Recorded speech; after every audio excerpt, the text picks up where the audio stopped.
विनीत सागर जी खंडवा पधारे, खुशियों के दीप जलाए, बहारें आ गई हैं, बहारें आ गई हैं। विनीत सागर जी खंडवा पधारे, खुशियों के दीप जलाए, बहारें आ गई हैं, बहारें आ गई हैं। हम सब मिलकर शीश झुकाए, श्रद्धा सुमन चढ़ाए, बहारें आ गई हैं, बहारें आ गई हैं। ओ स्वामी आपका होता है चातुर्मास जहाँ पे, ओ स्वामी आपका होता है चातुर्मास जहाँ पे। पावन बने वो धरती, फूल भी खिले हैं वहान के। हम सब मिलकर शीश झुकाए, श्रद्धा सुमन चढ़ाए, बहारें आ गई हैं, बहारें आ गई हैं। विनीत सागर जी खंडवा पधारे, विश्वमित सागर जी खंडवा पधारे, खुशियों के दीप जलाए, बहारें आ गई हैं, बहारें आ गई हैं, बहारें आ गई हैं, बहारें आ गई हैं। नमो बहुत सुंदर।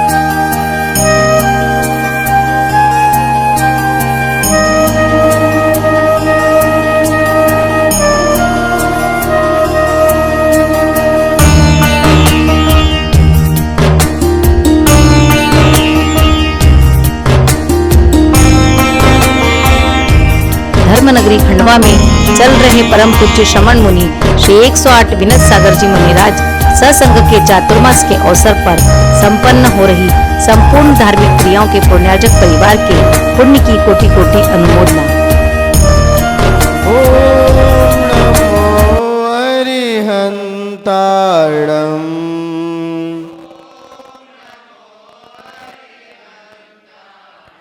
ओम नमो सिद्धार्णम,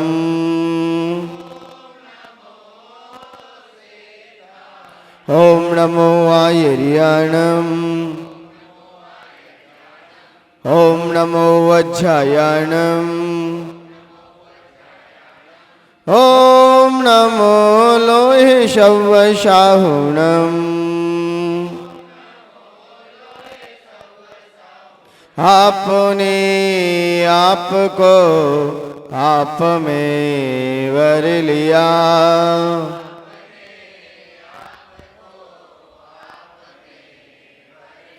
चेतना को स्वयं ही प्रखर कर लिया।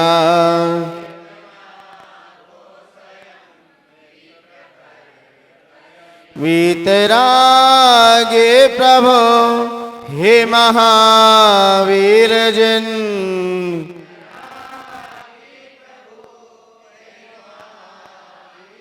आदिनाथ प्रभो तुम हो तारण तरण।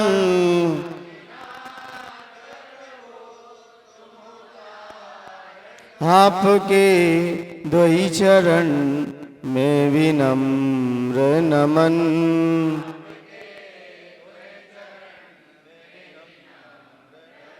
त्याग के रूप तुम, धर्म की रूप तुम,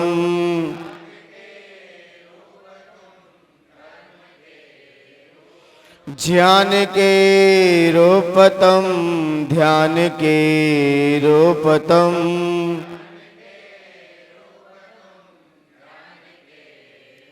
हे विराग गुरु दो विरागी नयन,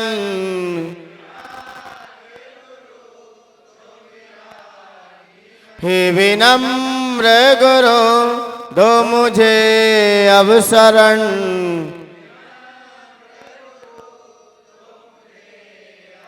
है नमन दे शरण दो समाधि मरण,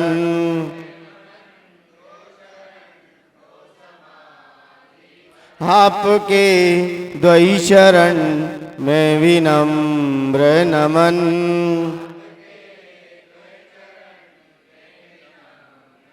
जय बोलिए अनंतानंद सिद्ध परमेष्ठी भगवान की, प्रथम तीर्थंकर श्री ऋषभनाथ भगवान की, देवाय देव कजर चिंतामणि पार्श्वनाथ भगवान की, धर्म तीर्थ शासन नायक अंतिम तीर्थंकर भगवान महावीर स्वामी की, परम पूज्य आचार्य भगवंत गुरु श्री मानतुंग महामुनिराज की, गणाचार्य गुरुदेव 108 श्री विराट सागर जी गुरुदेव की, उच्चारणाचार्य 108 श्री विनम्र सागर जी गुरुदेव की, अहिंसामयी जैन धर्म की,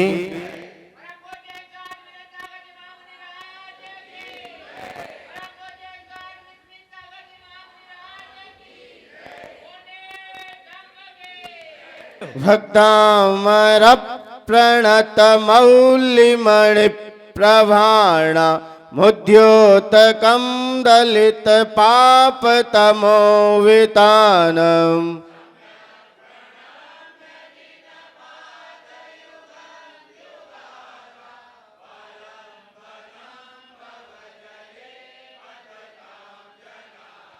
यह संस्तुता शकल वाङ्मय तत्त्वबोधा दुद्भूत बुद्धि पटु भी शुरलोकनाथै,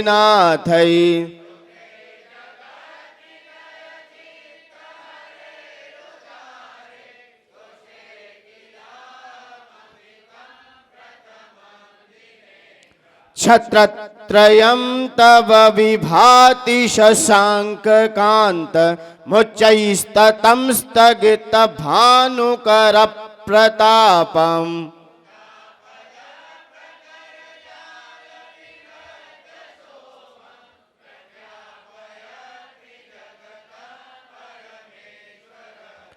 प्रख्यापयत्रि जगतः परमेश्वरत्वम्,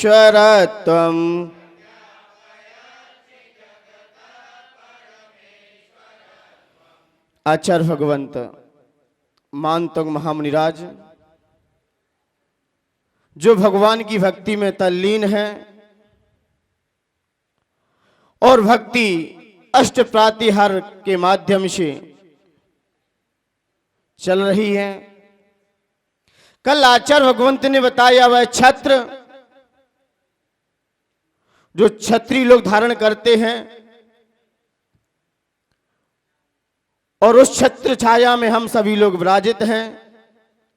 प्रभु की ही छत्र छाया में आज हम सभी उपस्थित हैं और बोलते भी हैं, तेरी छत्र छाया भगवान मेरे सिर पर हो, मेरा अंतिम मरण समाधि तेरे दर पर हो। कि भगवान वैसे तो देवों ने आपके ऊपर छत्र लगाए हैं, आवश्यकता नहीं थी, लेकिन फिर भी भक्तों की भक्ति के लिए कुछ ना कुछ आलम्बन तो चाहिए। भगवान के जितने भी महोत्सव आते हैं, जितने भी उत्सव आते हैं, वास्तव में देखा जाए भक्त तो सिर्फ बहाना ढूंढता है। भक्त क्या ढूंढता है? बहाना ढूंढता है, जिससे भक्त की पुण्य की सत्ता बढ़ जाए। क्योंकि भक्ति ही है एक जिसके माध्यम से हम अपना पुण्य संचय कर सकते हैं, और भक्ति से ही सात से पुण्य का बंध होता है। जो पुण्य मुझे लगता है आप और भी करते रहोगे, लेकिन जो भक्ति में पुण्य है, क्योंकि भक्ति में भक्त सब कुछ भूल जाता है। फिर मैं कौन हूं, मैं कहां से आया हूं, मेरा क्या रूप है, शिव उसमें ही तन्मय हो जाता है। और देखा जाए जितने भी भगवान के उत्सव आए, देव लोगों के ही आसन क्यों हिले? चक्रवर्ती भी तो था यहां पर। यहां पर सूचना क्यों नहीं मिली? देवों को ही जो भी सूचना मिली, देवों को पहले मिलती थी। यहां के लोगों को तो पता ही नहीं चलता था कि भगवान कब आए, कब उनका महोत्सव मना, कब गर्भ कल्याणक था, कब जन्म कल्याणक था। ये सब देवों को सब पता चल जाता है। आपने देखा होगा नगर में भी संत आते हैं तो कई ऐसे प्राणी हैं इनको भी नहीं पता चलता हो कि नगर में संत कब आए कब चले गए, लेकिन उन लोगों को जरूर पता चल जाता है जो धरती के दिव्य पुरुष होते हैं। कौन? दिव्य पुरुष हैं। इसलिए भगवान का कोई भी उत्सव आया, सबसे पहले सौद्रविंद्र को सबसे पहले सूचना मिलती थी। और देखा जाए कोई भी कल्याणक हो, सारे देवों ने ही मनाए हैं, चाहे गर्भ कल्याणक हो, चाहे जन्म कल्याणक हो। तब कल्याणक के बाद देवों ने हाथ जोड़ लिए। क्यों? क्योंकि देवों को क्योंकि अब इसके लिए किसकी जरूरत है? संयम की जरूरत है, व्रति की जरूरत है। अब यहां पर देव अपनी भक्ति नहीं करेंगे अब, लेकिन फिर भी करते हैं। जहां पर आर होते हैं और फिर भी वहां पर पंच वृष्टि करते हैं। जिस घर में, जिस आंगन में, जिस गृह में तीर्थंकर मुनि अवस्था में रहते हैं, उस समय जहां आर हो जाते हैं वहां क्या होता है? किसके द्वारा? वो भी देवों के द्वारा।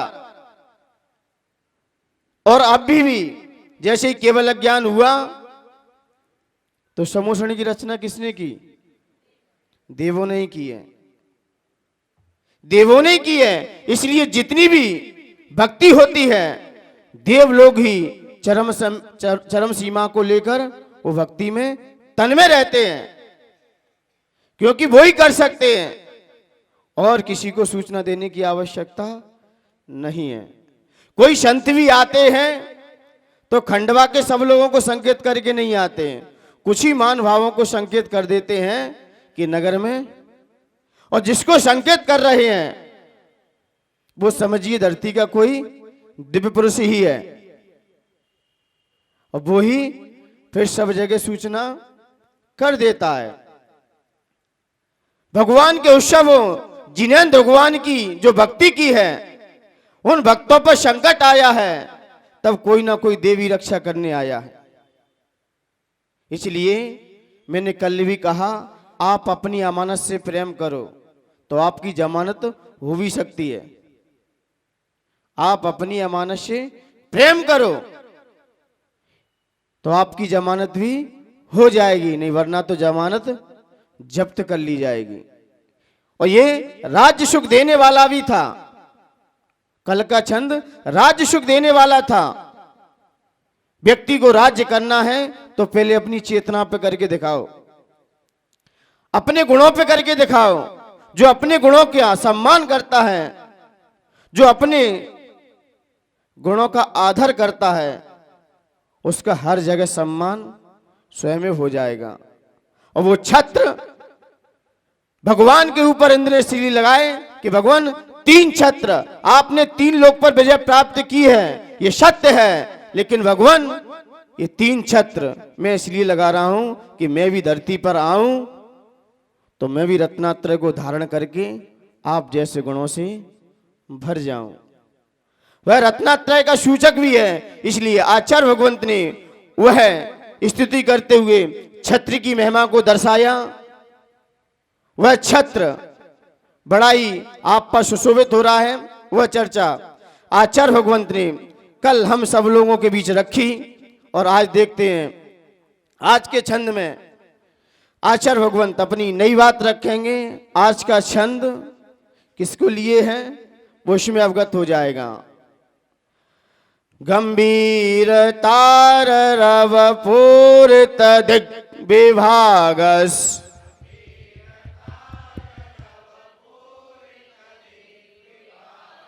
गंभीर तार रव पूरित दिग्विभागस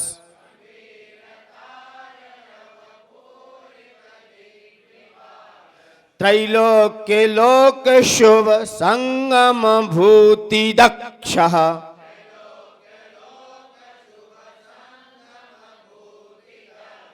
सद्धर्म राज जय घोषण घोष का सन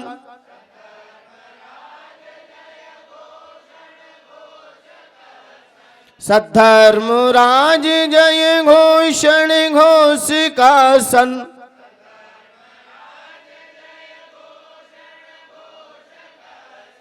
खेदुन्दुभिर्ध्वनति ते यशसा प्रवादी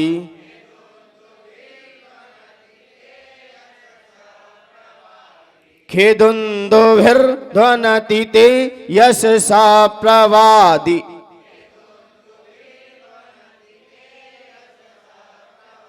बोलिए एक साथ।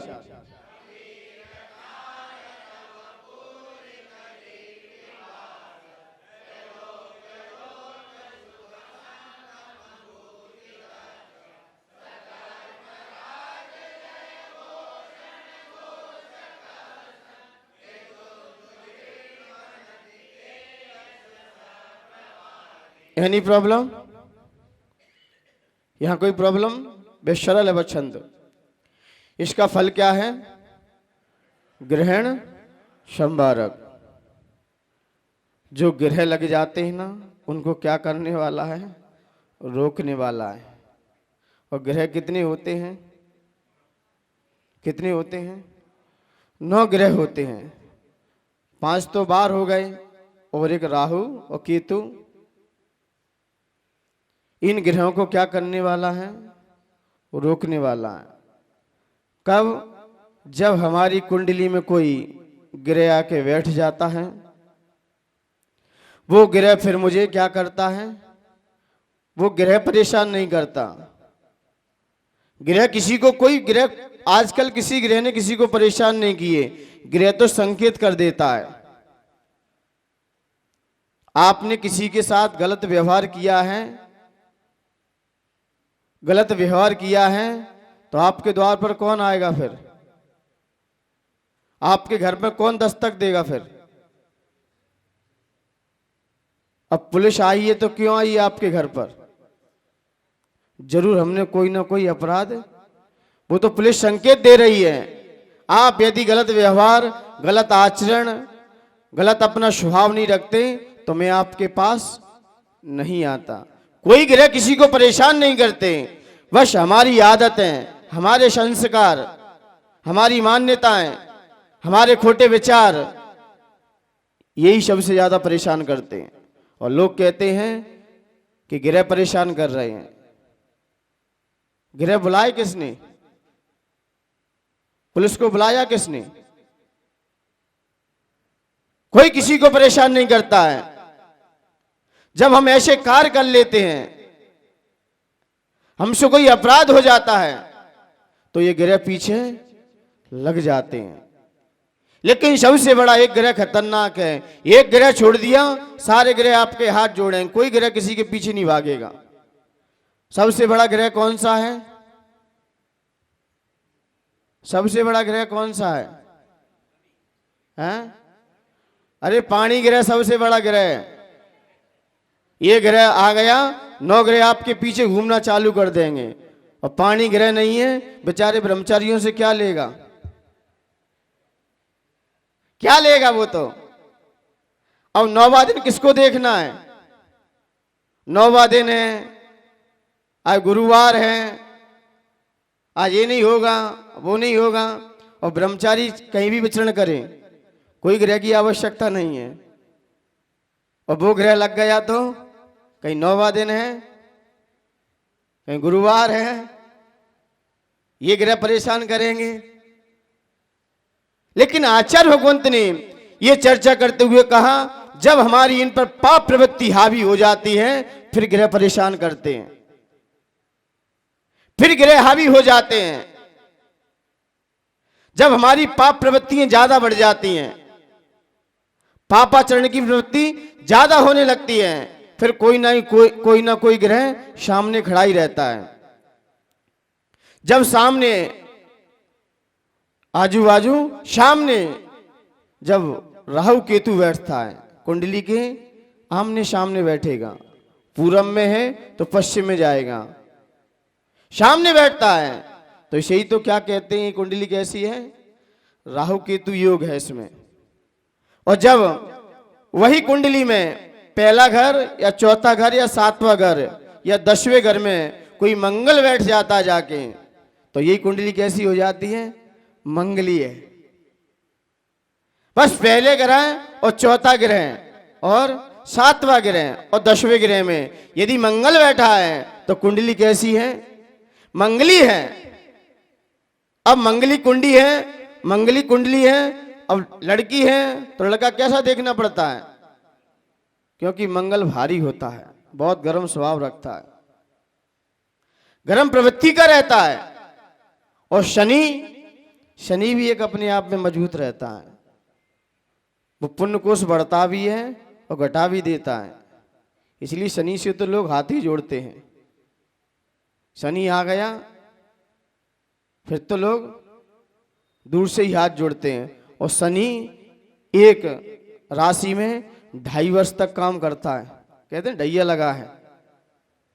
वो 2.5 वर्ष तक एक उसका वासना काल है, वो 2.5 वर्ष तक आपको परेशान करता ही रहेगा। तो ऐसे ग्रहों को ये छंद क्या है, रोकने वाला है।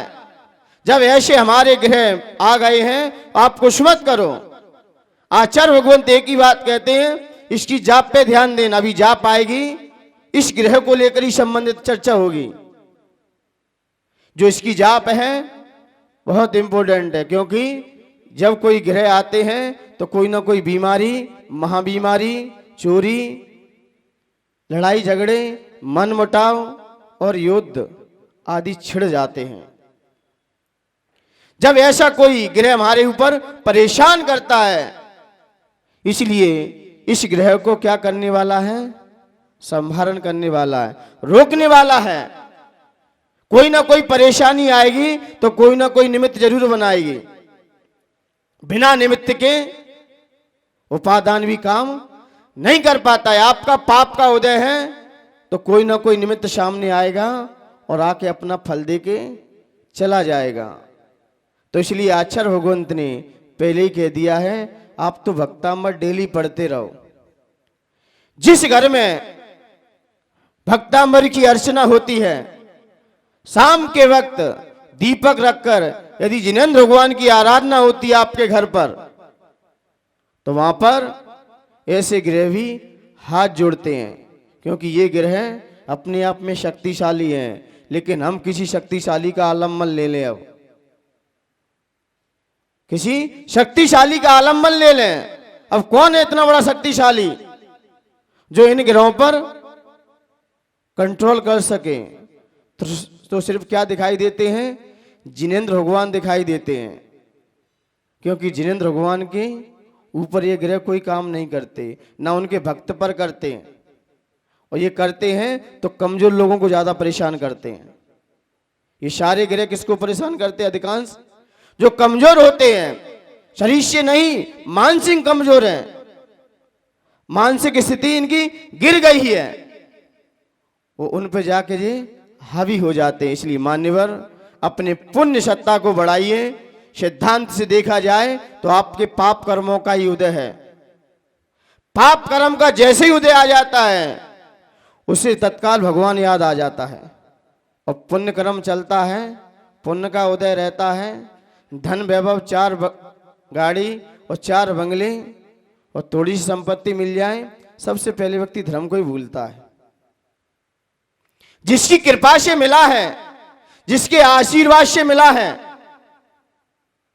जिसकी छत्र छाया में हम रह रहे हैं, और व्यक्ति सबसे पहले उसका ही नाम लेना भूल जाता है, उसका ही नाम लेना भूलता है। व्यक्ति सबसे पहले यदि अपने शरीर की सेवा में रहता है, शरीर पर ध्यान देता है, तो मान्यवर ये ग्रह आपका पीछा ही करता रहेंगे। और सबसे पहले हमारा मुख, हमारा मौन, हमारी प्रार्थना हो तो सबसे पहले ईश्वर से हो। लेकिन व्यक्ति क्या करता है, सबसे उठते ही पहले शरीर की सेवा में लग जाता है। अरे सुबह का समय किसका है? ईश्वर का समय है, भगवान का समय है, और सबसे ज्यादा कटौती हम उसी में करते हैं। पाप कार्य में कोई कटौती नहीं है, जितनी कटौती है पुण्य क्षेत्र में ही है। सबसे पहले उठते हैं, और आजकल देखा जाए लोग कहते हैं हम परेशान हैं महाराज जी, बड़ा संघर्ष है हमारा जीवन में। हमने कि अभिषेक करते हो कि नहीं करते? बोले समय नहीं है। कई लोग आप जैन समाज में ऐसे हैं, पहले पेट पूजा और फिर भगवान का दर्शन। अब ग्रह किन्हें परेशान करेंगे? अब तुम सांप की वामी में हाथ डाल रहे हो और कह रहा है सांप काट रहा है मुझे, और आपको नहीं काटेगा तो क्या पड़ोसी को काटेगा क्या? और सबसे पहले उठते ही व्यक्ति कहां ध्यान देता है? क्या पीता है? सबसे पहले चाय पीता है। अंग्रेजों को प्रणाम करता है सबसे पहले। किसको? अंग्रेजों को। अंग्रेजों की गुलामियत को स्वीकार करता है। मुझे लगता है ये देश अपना अंग्रेजों से स्वतंत्र नहीं हुआ है, अंग्रेज लोग अपने से स्वतंत्र हो गए हैं। अंग्रेज लोग हिंदुस्तानियों से स्वतंत्र हो गए हैं, वही स्वतंत्र हुए यहां से। वो स्वतंत्रता लेके चले गए और हम अभी तक, अब तो वो स्वतंत्र हुए हैं लेकिन हम वही हैं अभी भी। सबसे पहले हम ईश्वर को प्रणाम करें, ईश्वर को धोख दें या ईश्वर का नाम लें, तो कोई ग्रह आपको पीछे नहीं भागेंगे, सब हाथ जोड़ेंगे। लेकिन हम करते क्या हैं? सबसे उठते ही क्या चाहिए? क्या बोलते? व्यक्ति बोलते, क्या बोलते हैं? सबसे पहले ऐसे व्यक्ति, मुझे लगता है ये इंसान नहीं है, ये धरती के देवता तो छोड़ो, इंसान की भी कैटेगरी में नहीं पहुंच रहे। क्योंकि कोई भी ऐसा पापी नहीं है जो सबसे उठते पहले ही भोग पे लग जाए। सबसे पहला होगा तो ईश्वर का नाम तो ले ही लेगा। लेकिन लोगों को कहां चाहिए? नींद बाद में खुलेगी, फ्रेश होने बाद में जाएंगे। इन लोगों को क्या कहें कि रात भर पाप करे, पाप के विचार करें, और सोवते ते उठे पहले चाय धोख देते हैं। अब क्या है जी धरती के? रात में कितने पाप किए हैं उनका तो कोई विचार नहीं है। हम रात में कितने पापों को करके सोए हैं, उन पर तो चिंतन नहीं है, उन पर विचार नहीं है। और सबसे पहले क्या चाहिए? अरे पाप किए हैं रात भर तो पुण्य कब करोगे? कि रात भर पाप करें, पाप के विचार करें, और सोवते ते उठे पहले चाय धोख देते हैं, और हाथ में अखबार पड़े रहे बार बार, और खुद की खबर नहीं दुनिया की लेते हैं।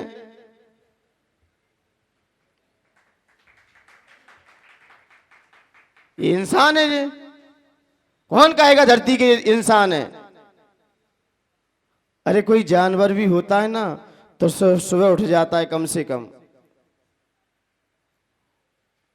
शांति से उठता है। और इंसान उठते ही क्या चाहिए? ये सुबह का नाश्ता है। और कई लोग तो ऐसे हैं, चाय में सब आ जाएंगे, सारे व्यसन उसी में है, क्योंकि वो भी एक छोटी वाइन है। चाहे चाय पियो चाहे शराब पियो, कोई अंतर नहीं है। चाय पीने वाला अपनी डायरी पे लिख ले, ये कभी आप अपनी आत्मा का कल्याण नहीं कर सकेगा। ये लिख ले, जन्म मरण बढ़ाते रहेगा, कभी निर्वाण को प्राप्त नहीं कर सकता जब समाधि से मरण नहीं होगा। चाय पीने वाला कभी अपनी आत्मा का कल्याण नहीं कर सकता, क्योंकि वो छोटी वाइन है, शराब बड़ी वाइन है। वो छोटी शराब पीता है। और दूध की शक्ति को इसने ही कम किया है। ये चाय हुई और शक्कर हुई, ये अंग्रेजों की देन है। ये दूध में दोनों डालो, चाय अपन वो शक्कर हिंदुस्तान नहीं है। इसलिए तीन चीजें भूल के नहीं लेना चाहिए। शक्कर हुई, ज्यादा शक्कर नहीं खाना चाहिए, मैदा और आयोडीन नमक, ये तीनों वाइट चीजें हैं ना, ये शरीर के लिए बहुत हानिकारक हैं। शरीर की शक्ति को डैमेज करते रहते हैं अंदर ही अंदर से। और अंग्रेजों ने आके तीन चीज पहले छोड़ी खाने में। आयोडीन, पहले सेंधा नमक खाते थे, सेंधा नमक पावरफुल रहता था। आटा खाते थे, लेकिन अब मैदा आ गई है बीच में। और पहले खांड या गुड़ चलता था, लेकिन क्या आ गई अब शक्कर। ये शरीर के लिए तीनों ही हानिकारक है। घोटू में दर्द ज्यादा होता है ना, तो शक्कर खाने से अधिकांश रहता है। और चाय और दूध में दोनों चीज छोड़ दी, दूध की शक्ति को कमजोर कर दिया। तो ऐसा आदमी क्या कहें हम इसको, जो अपने हिंदुस्तान के रूल्स को छोड़कर दूसरे देशों के रूल्स को अपनाता है, उसे क्या कहें? देशद्रोही तो है ही।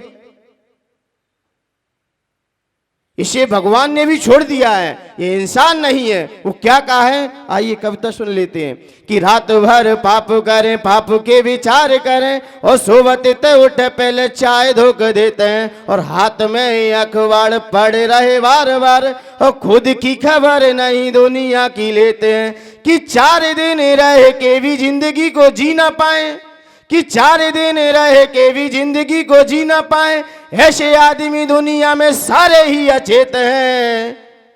आदमी भले ही तुम उनको कहो यहाँ पर, आदमी भले ही तुम उनको कहो यहाँ पर, मेरी नजरों में वे तो भूत हैं या प्रेत हैं, मेरी नजरों में वे तो भूत हैं या प्रेत हैं। ये क्या है जे? ये धरती के इंसान तो छोड़ो, ये किसी पे लग जाएं या किसी के पास बैठ जाएं, ये भूत का ही काम करेंगे। ये धरती के क्या हैं? यही सबसे बड़े भूत हैं। अब तुम भूत जैसा जीवन जी रहे हो और कह रहे ग्रह मेरे पीछे परेशान कर रहे हैं, तो दोस्त दोस्त के पास ही तो जाएगा। अपना दोस्त अपने दोस्त के पास ही तो जाएगा। आपने सबसे पहले ईश्वर को क्यों नहीं प्रणाम किया? उसने सब कुछ दिया आपको, और सबसे पहले हम उसी को भूल गए। इसलिए मान्यवर, ऐसे ग्रह जो हमारे पीछे लग जाते हैं, एक ही माध्यम है, आप भगवान के चरणों में आ जाइए। यत्र तत्र विचरण करने की कोई आवश्यकता नहीं है, क्योंकि ये भूतों के नाथ हैं। इसलिए मान्यवर, ये ग्रहण संवारक, ये छंद है, सारे ग्रहों को रोकने वाला है। जब हम इसकी जाप बड़े भक्ति भाव से देखेंगे, आइए इसकी जाप देखते हैं। ओम ह्रीम रम नमो अघोर गुणवम व्यारिणम, ओम ह्रीम रम नमो अघोर गुणवम व्यारिणम।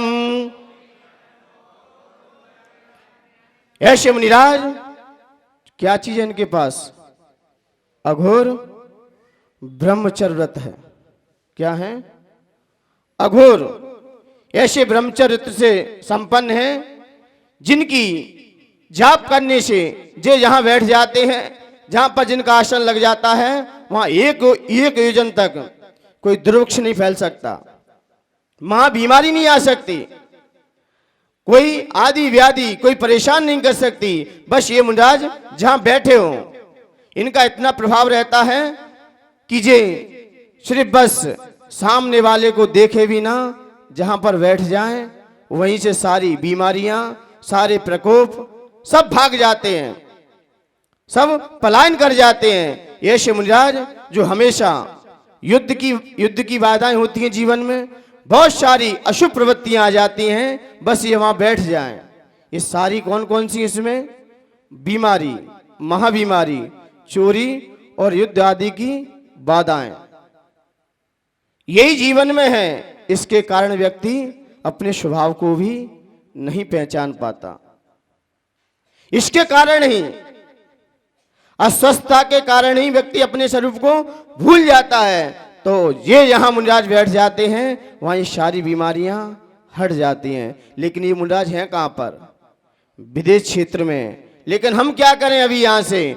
तो आचार्य भगवंत एक ही बात कहते हैं कि आप पर इस मंत्र की जाप यदि हम इसमें एक झुरम झुरम शब्द आगे और लगा दें बस पीछे, और इसकी मुखिया जाप करे, कौन? घर का मुखिया इसकी जाप करे, इसका हवन करे, तो और ही अच्छी बात है, अच्छी बात है। यदि किसी बालक को नजर लग गई है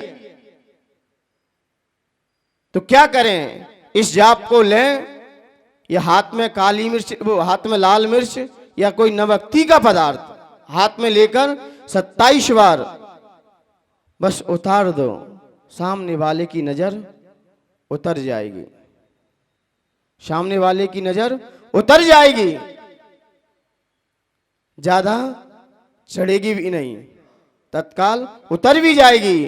और कोई अशुभ कार्य यदि होने की संभावना है, आपको दिख रहा है, तो आप पहले से ही इन मुनिराज का ध्यान कीजिए, क्योंकि ये कुछ भक्तांबर की विशेष जाप हैं। एक 45वां नंबर छंद हुआ विशेषज्ञ है, 17वां छंद विशेषज्ञ था, एक 32वां।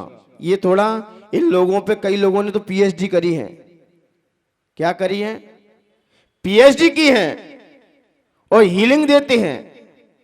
एक 32वें छंद की बहुत ज्यादा हीलिंग देते हैं लोग, 45वें की देते हैं, 17वें की देते हैं। 32वें ऐसा क्या विशेषज्ञ है? क्योंकि 32 की जाप जो अघोर गुणमंब्याइडम, जो अघोर ब्रह्मचर्य वृत्त के धारी रहते हैं, ऐसे मुनिराज जो सिर्फ इनकी साधना से, इनके विचार से यदि कोई स्मरण करता है तो अपने आप उसके अंदर ऊर्जा भर जाती है। लेकिन हीलिंग देने का तरीका अलग होता है। आप उन जैसा परिणाम बनाओ। जो हीलिंग देता है पहले उनका ध्यान जरूर करता है, उन मुनिराज का स्मरण करता है, उन मुनिराज का चिंतन करता है और उन मुनिराज की जैसी फीलिंग करता है, तब कहीं जाके हीलिंग दी जाती है। और फीलिंग की नहीं, आचार्य मानतुंग देखो, उन्होंने जो भक्तांबर लिखा है उस भक्तांबर पे क्या फीलिंग है उनकी, कैसे वेड़ियों से जकड़े हैं और भक्ति अंदर से उद्घटित हो रही है। अब उन जैसे हम परिणाम करेंगे तो भक्तांबर आज भी सिद्धि दे सकता है आपको। और तालियां बजा ली, ढोल मजीरे बजा लिए और खा पी लिया और कह लिए भक्तांबर का पाठ हो गया। अरे आचार्य मानतुंग पूछो कैसे पाठ किया है? 3 दिन तक तो निराहार रहे और यहां तो रात्रि में भी चल रहे हैं और कह रहे भक्तांबर अपन असर नहीं छोड़ रहा है। यहां तो रात्रि में तो चल रहे हैं, भक्तांबर पढ़ रहा है शाम को और शाम को तत्काल ही दूध चाहिए। बताओ अब क्या भक्तांबर असर करेगा आपके ऊपर? आचार्य मानतुंग को पूछो कौन से वहां पर आर हुए थे उनके जब भक्तांबर लिखा गया था। तो फीलिंग भी होना चाहिए पढ़ते समय, जाप करते समय फीलिंग भी होना चाहिए मुनिराज की कि धन्य मुनिराज ऐसे उन पंच परमेष्ठियों के स्मरण के लिए क्यों कहा, उन जैसी फीलिंग करो। लोग कहते हैं जाप तो बहुत करते हैं, अरे जाप मत करो, उन जैसी फीलिंग कर लो। पार्श्वनाथ भगवान की फीलिंग करो कि कितना संघर्ष भरा जीवन है इनका। यहां एक मच्छर काटता है तो बेचारा मच्छर ही निपट जाता है और कहते जाप चल रही है। पार्श्वनाथ से पूछो ये मच्छर को आपने क्या कर दिया? ये मच्छर ने काटा, ये उसका जुनून था। लेकिन कई लोग होते ना धर्मात्मा, मच्छर काटता रहता फिर भी कुछ नहीं करते। मैंने पूछा आपको मच्छर काट रहा है? बोले पार्श्वनाथ भगवान को याद करो, वो ध्यान में बैठे रहे, हम उनकी साधना कर रहे हैं, तो थोड़ी देर काट लाए तो काट लेने दो उसका भी, वो भी काट के चला जाएगा। बोला मच्छर ने काटा, इसका क्या था? जुनून था, और मैंने खुजाया ये सुकून था। मारा इसलिए नहीं क्योंकि उसमें अपना ही खून था, उसमें अपना ही खून था। और अपने खून को कौन मारता है? जब ऐसी संवेदनाएं आ जाएं जीवों के प्रति, हर जीव के प्रति ऐसी संवेदनाएं आ जाएं आपके अंदर, तो मान्यवर हिंसा प्रवृत्ति भी हमारी रुक जाएगी। और फिर आप कोई भी साधना करो, किसी भी की जाप दो, तत्काल फल मिलेगा। लेकिन ऐसे मुनिराज जहां पर बैठ जाते हैं, इसलिए घर के मुखिया को बहुत विशेषकर ये जाप देनी है। घर के मुखिया को रात्रि में भोजन का त्याग कर देना चाहिए, यदि घर को स्वस्थित रखना है तो, घर को व्यवस्थित रखना है तो, क्योंकि मुखिया से घर चलता है। और घर के मुखिया ही रात में चाय पी रहे हैं, आइसक्रीम खा रहे हैं, अरे घर के मुखिया को तो छोड़ देना चाहिए चीजें, क्योंकि आपके पुण्य से ही घर चल रहा है। और घर के मुखिया ही देखो, रात में मुंह में दांत नहीं है और पेट में आंत नहीं है, सामने आएगा बचेगा नहीं, और वैसे कुछ पचेगा नहीं, वैसे कुछ नहीं पचता है, और सामने आ जाएगा चाहे रात हो चाहे दिन हो। अरे मान्यवर, घर के मुखिया को तो मुख्य बन के रहना चाहिए, व्यवस्थित रहना चाहिए। बच्चे लोग कुछ भी करते रहें, उनसे इतना फर्क नहीं पड़ता, लेकिन घर का मुखिया से फर्क पड़ता है। घर का मुख्य व्यक्ति अच्छा होना चाहिए। आप जरा भगवान पर नजर डालिए, जब पार्श्वनाथ भगवान की प्रतिष्ठा हुई तो लोगों की दृष्टि किस पे जाती है? सबसे पहले मंदिर में किस पे जाएगी? पार्श्वनाथ भगवान में। आजू बाजू कितने नहीं है, क्योंकि मंदिर उनका है, उनके नाम से है। ऐसे ही जितने भी आचार हुए, आप बड़े आचार्य श्री आते संग में, छोटे लोग कुछ भी करते रहे, लोगों को इतना इंप्रेस नहीं पड़ता। लोगों की निगाहें कहाँ रहती हैं? सबसे ज्यादा मुखिया पे रहती हैं। मुखिया व्यवस्थित है तो सारी व्यवस्थाएं ऑटोमेटिक हो जाएंगी। इसलिए मुखिया को, घर को व्यवस्थित रहना चाहिए। 60 के बाद एक ही टाइम भोजन चालू कर दो, अब शाम को पानी पी लो बस। अब कुछ नहीं होना है आपके खाने से, जो खाओगे मिट्टी और होगा बस। वो क्या होगा? हम दूसरों को खिलाएं तो फल मिलेगा, दूसरों को देते हैं तो सुख भी मिलता है और फल भी मिलता है। और हम खाते हैं, हमें कोई वस्तु प्राप्त हो जाती है तो क्या होगा? उसका सिर्फ मल मिलेगा। हमने खाया तो मल मिला और दूसरों को खिलाया तो फल मिला। इसलिए कम से कम घर के मुखिया को बड़ा व्यवस्थित रहना चाहिए। भले ही एक समय का त्याग करके हमें ये जाप करते रहना चाहिए, जिसका रात्रि भोजन का त्याग है, और फिर इस जाप को करें। इस जाप का असर बहुत जल्दी आपके जीवन में आएगा। पात्रता भी रखो, औषधि कोई काम नहीं करती, परहेज भी रखना पड़ता है। सीधी औषधि खाओ और परहेज करो मत, तो डॉक्टर साहब औषधि असर देगी नहीं देगी अपना? परहेज नहीं है और औषधि पे औषधि चली जा रही है, और परहेज कोई नहीं है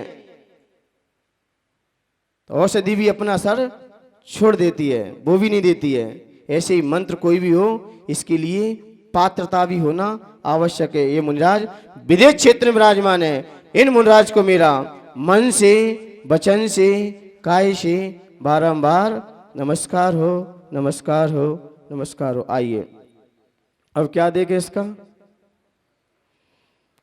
अर्थ। गंभीर कैसा है? इसमें पहले चित्र की तरफ देख लें एक बार। इसमें सिर्फ इतना कह रहे हैं आचार्य भगवंत क्या बज रही हैं? दुंदुभी बज रही हैं। दुंदुभी क्यों बज रही हैं? जय घोष कर रही हैं। किसका? जिनेंद्र भगवान का। क्यों कर रही हैं जय घोष? दुंदुभी बजाने की क्या आवश्यकता थी? दुंदुभी की क्या आवश्यकता पड़ी? तो दुंदुभी ये संकेत कर रही हैं कि देवों को तो अवधिक ज्ञान से पता लग गया कि भगवान का समोषण यहां आ जा है, यहां पर लग चुका है। तो 12 कोटे तो भर गए, 12 कोटे तो सभा के भर गए, लेकिन 4 कोटे अभी खाली हैं। कौन से? 4 कोटे खाली पड़े हैं। तो देवों ने कहा कि 12 कोटे, ये 12 सभाएं लगी हैं, 12 सभाएं यहां होंगी, लेकिन अभी 4 कोटे तो खाली हैं। जैसे भगवान महावीर स्वामी को केवल ज्ञान हो गया, लेकिन 66 दिन तक क्या नहीं खिरी? वाणी नहीं खिरी। किसको चिंता हुई? देव को ही तो चिंता हुई। महाराज जी के प्रवचन होना या तो किन लोगों को जिज्ञासा होती है? जो दिव्य पुरुष होते हैं ना, वो ऊपर आते हैं और लेकर यहां आते हैं। यही धरती के देवता हैं।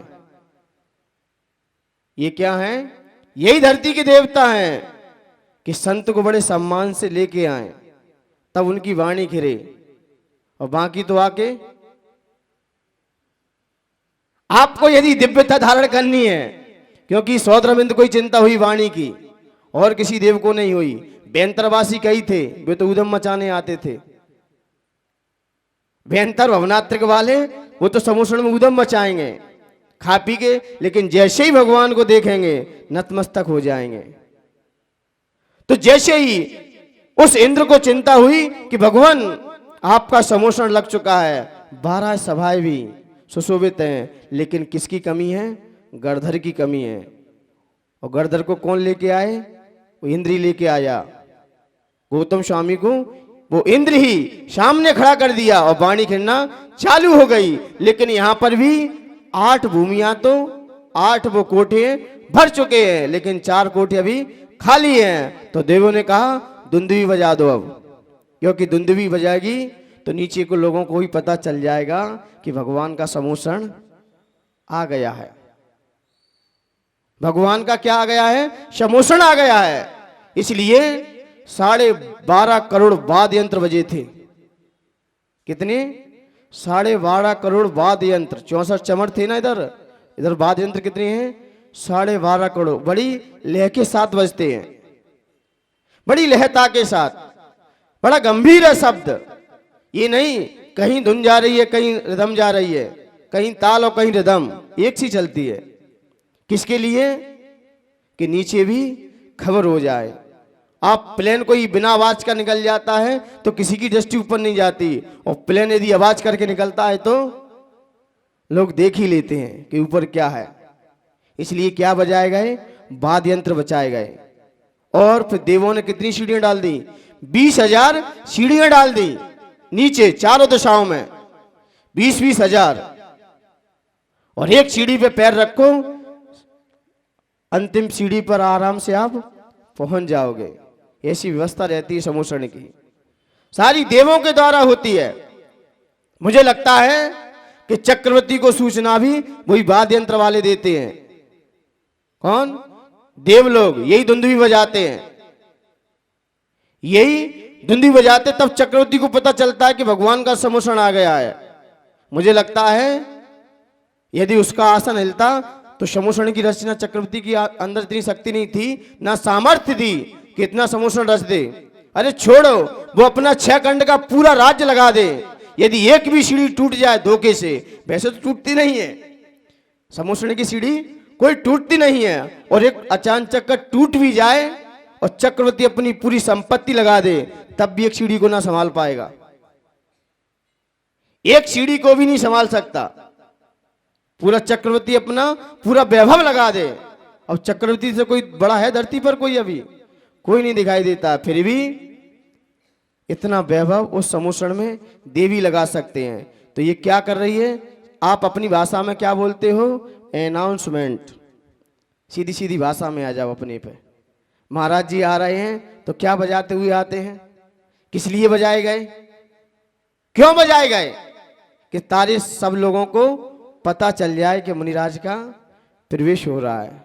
तो इसलिए वाद्य यंत्र इसलिए बजाए गए कि नीचे जो 4 लोग हैं, क्योंकि मुनि नीचे विराजमान है, और त्रियंच, श्रावक और श्राविकाएं, ये 4 कोटे इनसे भरेंगे पहले, उसके बाद सभा चालू होगी। तो यहां पर कैसी वाणी है? गंभीर तार। वह शब्द कैसा है? गंभीर है। गंभीरता का मतलब जानते हो? ऐसे नहीं कि उदास बैठ जाओ, गंभीर है। गंभीर उसे कहते हैं जो अपनी मान मर्यादा में रहे। क्या? कितना वो व्यक्ति बहुत गंभीर है।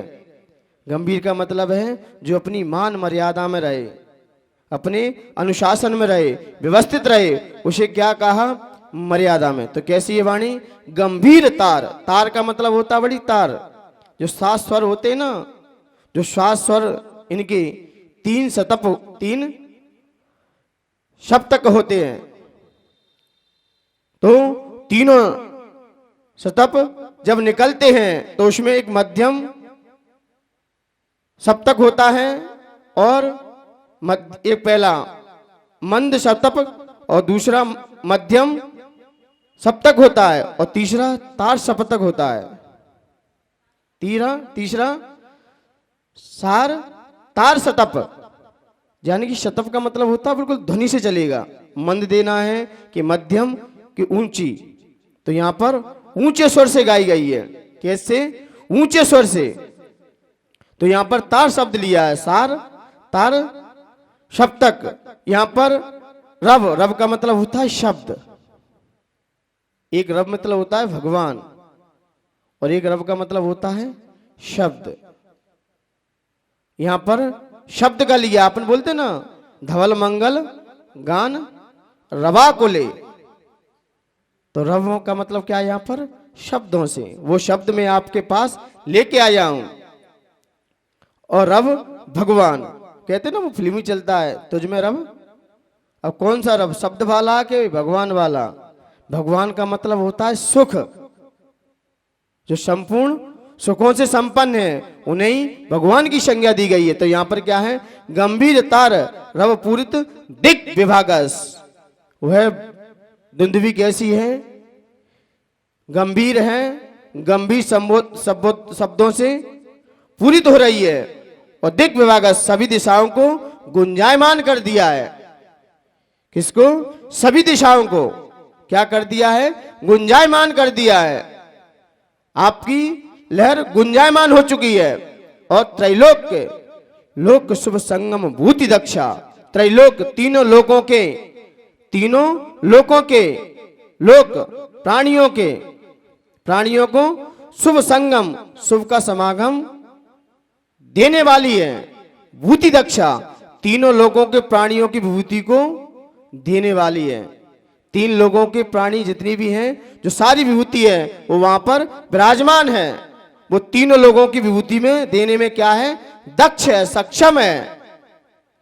तो यहां क्या कह दिया कि आपकी वो दुंदुभी जो देवों द्वारा गुंजायमान चार दिशाओं को, सभी दिशाओं को गुंजायमान कर दिया है और तीनों लोगों के प्राणियों को शुभ का समागम कराने में दक्ष है, कुशल है।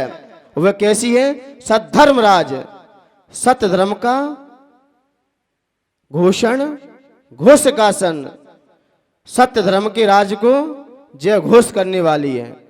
सत्य धर्म का क्या करने वाली है? जय घोषणा करने वाली है कि अब सत्य धर्म का यहां समागम होगा, सत्यता का दर्शन यहां पर दर्शन होगा। तो सत्य धर्म को क्या करने वाली है? घोषित करती हुई, सभी दिशाओं में गुंजायमान करते हुई और सत्य धर्म का कथन करने वाली, सभी प्राणियों को शुभ का समागम कराने में दक्ष होती हुई। खे दुंदुभिर, खे का मतलब होता है आकाश। आकाश में दुंदुभी ध्वनित हो रही है। क्या? दुंदुभी आपके पूरे आकाश में गुंजायमान हो रही है और आपके यश को बता रही है। क्या कहा? हे भगवान, जो दुंदुभी है देवों द्वारा जो ध्वनित हुई है वो सभी दिशाओं को गुंजायमान कर दिया है और आपके सत्य धर्म का कथन कर रही है और आपकी यश की पताका को भी फहरा रही है। आपके यश को बता रही है कि आपका यश इतना इसलिए मान्यवर ये सभी दिशाओं में गुंजायमान होती हुई, क्योंकि अन्य जो वस्तु बचती हैं वो दुंदुभी कही जाती हैं। जो अन्य कोई वस्तु पटकेंगे वो दुंदुभी है। ये भगवान ने क्या बजाई? देवों ने क्या? दुंदुभी बजा दी। और भगवान की वाणी को क्या कहते हैं? दिव्य ध्वनि। भगवान की वाणी को क्या कहते हैं? दिव्य ध्वनि। और देवों द्वारा जो बजाई गई वो क्या है? दुंदुभी है। और महाराज जी क्या करते हैं? वो प्रवचन है। भगवान की वाणी क्या है? दिव्य ध्वनि है। और महाराज जी की देशना क्या है? प्रवचन है। और नेताओं के भाषण है। और आप लोगों का बकवास। सबकी अलग अलग है। तो यहां पर ये दुंदुभी पूरे आकाश में गुंजायमान होते हुए सत्य धर्म का कथन करती हुई आपकी जय घोष कर रही है भगवान। ये दुंदुभी प्रलक्षित होते हुए पूरे वैभव की महिमा को पूरे लोक में गुंजायमान कर रही है और आपकी यश और आपकी महिमा को सभी दिशा में इसने फैला दिया है। ये दुंदुभी ही है जिसके माध्यम से, और आज भी देखा जाए जब कोई कार्य शुभ किया जाता है तो क्या बजते हैं, क्या बजते हैं? मुराद नगर में आते तो क्या बजते हैं, क्या बजते हैं? ढोल बजते हैं। तो संदेश देने का हेतु दिव्य ध्वनि के पूर्व जो समोषण में जो अवगत कराया जाता है वो दुंदुभी का काम है। दिव्य ध्वनि से पूर्व पहले क्या बजते हैं? दुंदुभी चालू हो जाती। कई जगह दुंदुभी का प्रकरण, युद्ध भी छिड़ता है तो पहले क्या बजा देते लोग? नगाड़े बज जाते हैं। नगाड़े बजते कि नहीं बजते? जब किसी का सामने युद्ध होना होता है तो सामने क्या बज जाते हैं? नगाड़े बज जाते हैं। पहले शास्त्रार्थ होता था आपस में बैठकर, उसके पहले क्या बजते थे? ढोल बज जाते थे कि अब शास्त्रार्थ होने वाला है, अब शास्त्रार्थ होगा आपस में बैठ के। पहले क्या बजा देते? नगाड़े बजा देते थे। और युद्ध भी छिड़ता था, दंगल आदियों में भी सबसे पहले क्या बजाते हैं? ढोल ही बजता है। क्यों बज रहा है? क्योंकि अब यहां की यश और यहां के प्रभाव को दर्शाएगी। मैंने शादी को तो शुभ कह नहीं सकता, लेकिन हाँ, आचार्य भगवंत ने 53 क्रिया में शादी को भी एक शुभ मुहूर्त में माना है। तो शुभ मुहूर्त में माना है तो क्या बजाते आप लोग? बैंड बजते कि नहीं बजते? तो वो भी तो एक नगाड़ा है। वो क्या बता रहे हैं? वो भी तो एक 53 क्रिया में आचार्य भगवंत ने रखा है, रखा है उसको भी। शायद सप्त परम स्थान में भी आ जाए उसका नाम। तो यहां पर शादी को ये इसलिए कोई भी कार्यक्रम होते हैं या तो रणभेरी बज जाती हैं या शहनाई बजती हैं। और कौन बजाते हैं? गंधर्व लोग। वहां भी जो दिव्य ध्वनि बजा रहे कौन सी जाति के देव हैं? गंधर्व जाति के देव हैं। उनका यही काम है। आपने देखा होगा राजस्थान साइड जाना, कोई धार्मिक कार्य होता है, जैसे भगवान का मोक्ष कल्याणक है, तो गंधर्व आएंगे, वो शहनाई लेके बैठ जाएंगे और ढोल बजाते रहेंगे और एक स्वर से गाएंगे, एक स्वर से गाएंगे। कोई भी महोत्सव हो राजस्थान में अधिकांश रख लेते हैं और शहनाई बजती हैं और गंधर्वी लोग इसे बजाते हैं। कहीं भेरी नाद होता है, कहीं शंखनाद होता है, और आपकी भाषा में से अनाउंसमेंट कह दो। तो इसलिए मान्यवर यहाँ पर जो दुंदुभी की चर्चा करते हुए कहा, भगवान आपकी दुंदुभी अनवरत रूप से जब भगवान का समोषण लगता है तभी दुंदुभी बजती है, उसके आगे पीछे फिर नहीं।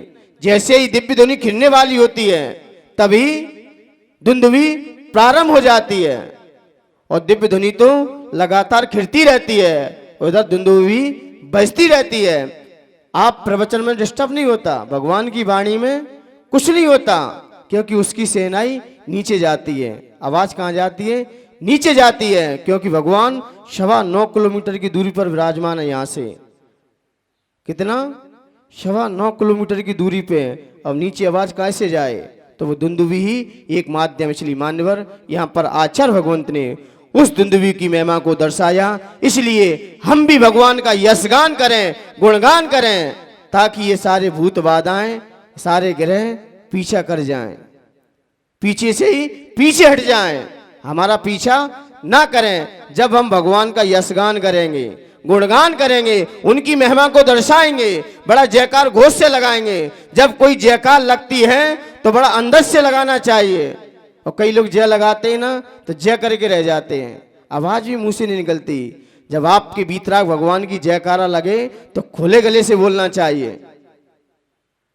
और लोग जयकारा भी लगाते हैं तो पड़ोसी को भी पता नहीं चल पाता। और जयकारा लगाओ तो बड़ा पावरता के साथ, क्योंकि हम किसकी जय घोष कर रहे हैं। जब देव लोग इतनी जय घोष कर सकते हैं तो हम ये पांडाल गुंजायमान नहीं कर सकते। लेकिन वही कर सकता है जिसे जिनेंद्र भगवान के प्रति भक्ति होती है। जो जिनेंद्र भगवान के स्वरूप को जानता है, उनकी महिमा के बारे में समझता है, वही खुले गले से जयकारा लगाता है। आप रास्ते में देखें ना, जयकारा लगते हुए जाते हैं, ये किसका सूचक है? ऐसे लोगों के ऊपर कोई ग्रह परेशान नहीं कर सकते। आप जयकारा लगाओ तो खुले गले से लगाओ, क्योंकि ये भी जयकारा ही लग रहा है भगवान का। इसलिए मान्यवर यहां पर आचार्य भगवंत ने कहा, भगवान आपकी वह जो सभी दिशाओं को गुंजायमान करती हुई शुभ समागम और विभूति को दिलाने में दक्ष है, और जय घोष करती हुई पूरे आकाश को गुंजायमान कर दिया है। इसको फीड कराने की आवश्यकता नहीं, इस तो समझने का है। क्या है कि भगवान सभी दिशाओं को गुंजायमान करती हुई, सभी दिशाओं को गुंजायमान करने वाली शुभ समागम और विभूति को दिलाने में दक्ष है, और तीर्थंकर भगवान का जय घोष करती हुई वह धुंधवी आकाश में घोषित हो रही है। क्या हो रही है? वह धुंधवी आकाश में घोषित हो रही है। सभी दिशाओं को गुंजायमान करते हुए आपके सत्य धर्म का कथन करने वाली जय घोष करती हुई और तीनों लोगों की विभूति को दिलाने में जो दक्ष है, ऐसी वह धुंधवी आकाश में गुंजायमान हो रही है। बस इसका इतना ही अर्थ है। प्यारे आदिनाथ भगवान करें गुरुमान तुंग गुणगान, जिन्हें नित धोके हमारी है।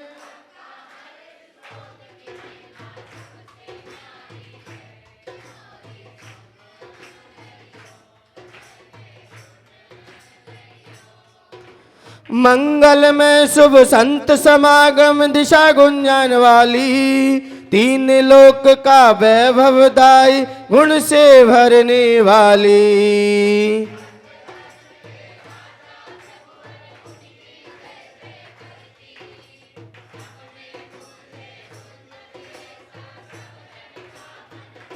भूति दिलाने में जो दक्ष नहीं जब होता कोई पक्ष, तभी भक्ति गुणकारी है।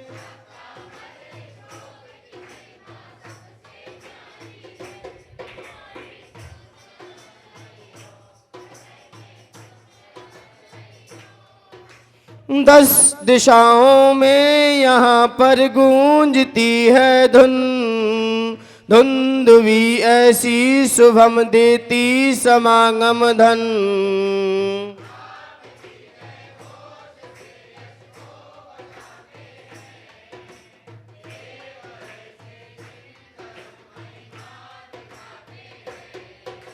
धुंध विषव को वैभवदायी यहाँ परम आदिनाथ गुरुमान तुंग को करो नमन। हो विनम्र भक्तांबर गाऊं,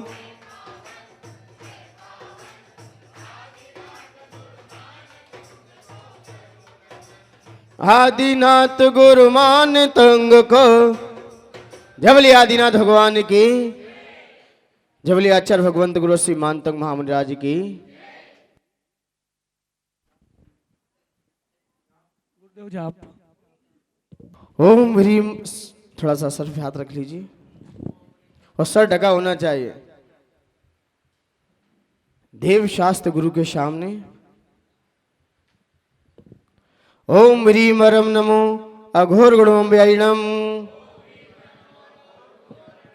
ओम ह्रीम अरम नमो अघोर गुणमंबयायिणम। ओम ह्रीम अरम नमो अघोर गुणमंबयायिणम। ओम ह्रीम अरम नमो अघोर गुणमंबयायिणम। ओम ह्रीम अरम नमो अघोर गुणमंबयायिणम। ओम ह्रीम अरम नमो अघोर गुणमंबयायिणम। ओम ह्रीम अरम नमो अघोर गुणमंबयायिणम। ओम ह्रीम अरम नमो अघोर गुणमंबयायिणम। ओम ह्रीम अरम नमो अघोर गुणमंबयायिणम। ओम ह्रीम अरम नमो अघोर गुणमंबयायिणम। ओम ह्रीम अरम नमो अघोर गुणमंबयायिणम। ओम ह्रीम अरम नमो अघोर गुणमंबैरिणम। ओम ह्रीम अरम नमो अघोर गुणमंबैरिणम। ओम ह्रीम अरम नमो अघोर गुणमंबैरिणम। सम्यक दर्शनाय नमः, सम्यक ज्ञानाय नमः, सम्यक चारित्राय नमो नमः। हाथ को मल लीजिए।